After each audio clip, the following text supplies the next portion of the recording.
একটা দেশ তখনই সমৃদ্ধির পথে পৌঁছাবে এবং উন্নতির সর্বোচ্চ শিখরে পৌঁছাবে যখন বিরোধী দল এবং পক্ষ দল, সরকারি পক্ষ দল একসাথে কাজ করবে, এবং সেই ইঙ্গিতটা আমরা বাংলাদেশে দেখতে পাচ্ছি ইতিমধ্যে। দেখেন আমাদের জামাত ইসলামের দিক থেকে যদি বলেন, জামাত ইসলামের কিন্তু বিশেষ কিছু কোয়ালিটি আছে, সেটা হচ্ছে ওনারা শত্রুদের সাথেও অনেক ভালো ব্যবহার করার চেষ্টা করে। দেখেন আমাদের তারেক রহমান যখন দেশে ফিরলো তখন কিন্তু জামাতের আমির ডক্টর শফিকুর রহমান ওনার সাথে সৌজন্য সাক্ষাৎ করলেন, এবং ওনারা যে একটা জাতীয় সরকার গঠন করতে চান সেই প্রস্তাবটাও কিন্তু উনি দিয়েছিলেন। মানে উনি সবসময় একসাথে কাজ করতে চান। তো এই যে জামাতের যে কোয়ালিটি, জামাতের এই কোয়ালিটিকে কিন্তু বর্তমানে বিএনপিরা কিছু কিছু ফলো করতেছে। দেখেন তারেক রহমান সিদ্ধান্ত নিয়েছে কি, তারেক রহমান সিদ্ধান্ত নিয়েছে যে কালকে রবিবার উনি সন্ধ্যার দিকে নাহিদ ইসলাম এনসিপির নেতা এবং ডক্টর শফিকুর রহমান জামাতের নেতা ওনার সাথে সাক্ষাৎ করতে যাবেন, এবং সেখানে উনি হয়তো বলবেন যে আমাদের দেশটা কিভাবে চালাবো আমরা, বিরোধী দল পক্ষ দল একসাথে মিলে আমাদের দেশটা কিভাবে উন্নতি করব, সেই সিদ্ধান্ত হয়তো তারা তারা নিবে।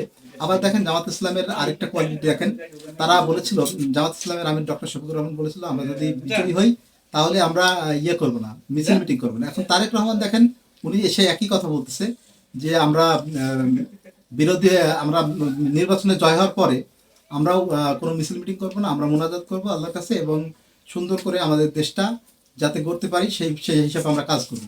তো দেখেন বর্তমানে বিএনপি কিন্তু জামাত ইসলামের এই কোয়ালিটি, যে ভালো ভালো গুণগুলো, এগুলো কিন্তু ওনারা ফলো করছেন এবং কন্ট্রোল করতে পারছে না, আউট অফ কন্ট্রোল হয়ে যাচ্ছে। আমরা জানি যে তাদের দলে কিছু চাঁদাবাজ আছে এবং তাদের নামে বা বেনামে কিছু চাঁদাবাজি হয়, কিন্তু বিএনপির নেতারা চাচ্ছে এই সমস্ত চাঁদাবাজিগুলো কিন্তু যদি না যেন না হয়। কিন্তু তারা আউট অফ কন্ট্রোলের কারণে তারা হয়তো তাদের দলকে পুরোপুরি কন্ট্রোল করতে পারছে না, এবং আমরা আশা করি তারা কন্ট্রোল করবে। এবং তারেক রহমান তো বলেছেন যে আই হ্যাভ এ প্ল্যান, তার অনেক প্ল্যান আছে। এখন আমরা দেখবো যে তিনি এই সমস্ত প্ল্যানগুলো বাস্তবায়ন করতে পারেন কিনা, এবং তিনি যদি এই প্ল্যানগুলো বাস্তবায়ন করতে পারে তবে আমাদের দেশের জন্য অবশ্যই একটা ভালো একটা ইতিবাচক দিক।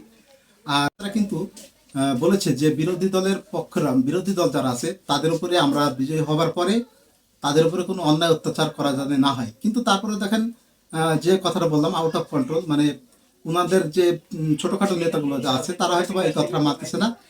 তারা দেখেন আজকে কুষ্টিয়াতে এবং বাংলাদেশের বেশ কিছু জায়গায় তারা বিরোধী দলের পক্ষকে হামলা করেছে বলে আমরা নিউজে দেখছি।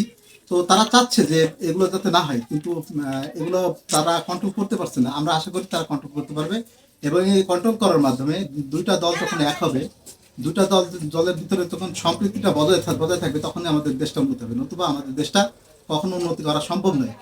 এবং এই উন্নতিটা যদি করতে পারে তবে আমাদের ওসমান হাদির যে স্বপ্নটা ন্যায় ইনসাফের রাষ্ট্র প্রতিষ্ঠা করা, সেই রাষ্ট্রটা আমরা প্রতিষ্ঠা দেখতে পাবো ইনশাল্লাহ। এবং আমরা চাই এই দুটা দল সবসময় এক হয়ে কাজ করুক, এবং এরা অতীতেও কিন্তু একসাথে কাজ করেছে আমরা জানি, এবং বর্তমানে যদি তারা সেই অতীতের মতো একসাথে কাজ করতে পারে তবে আমাদের দেশটা সুন্দর হবে বলে আমরা মনে করি। আসসালামু আলাইকুম।